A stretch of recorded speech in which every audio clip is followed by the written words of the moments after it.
السلام عليكم إخوتي، مرحبا بكم في صفحة تعلمني تعلم اللغات. اليوم سنقوم بتركيب جملة جديدة لنقوي رصيدنا اللغوي ونتعلم كيفية تركيب جملة خطوة بخطوة. فلنبدأ على بركة الله. جملة اليوم هي: طور مهاراتك لتزداد قيمتك. طور مهاراتك لتزداد قيمتك. فلنبدأ بأول كلمة وهي طور. كيف نقول طور بالفرنسية؟ نقول développer. développer. développer طور. أنت طور. نحن في زمن امبيراتيف، الأمر. طور développer. développer. développer طور. كيف نقول مهاراتك أو قدراتك؟ كيف نقول مهاراتك أو قدراتك بالفرنسية؟ نقول vos compétences. vos compétences. vos compétences. vos compétences. vos compétences مهاراتك. ننتقل الكلمة التي بعدها وهي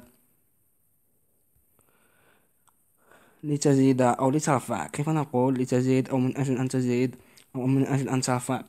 نقول pour augmenter. pour augmenter.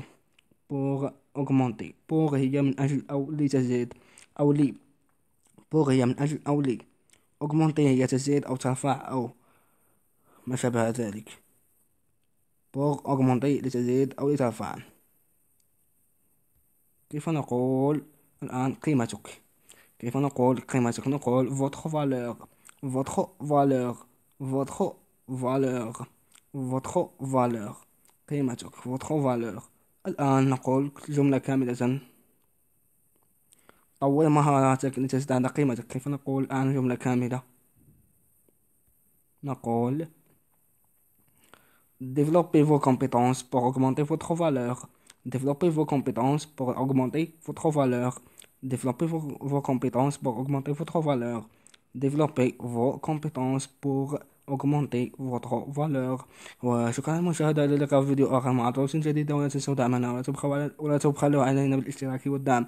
وشكرا لكم، إلى اللقاء.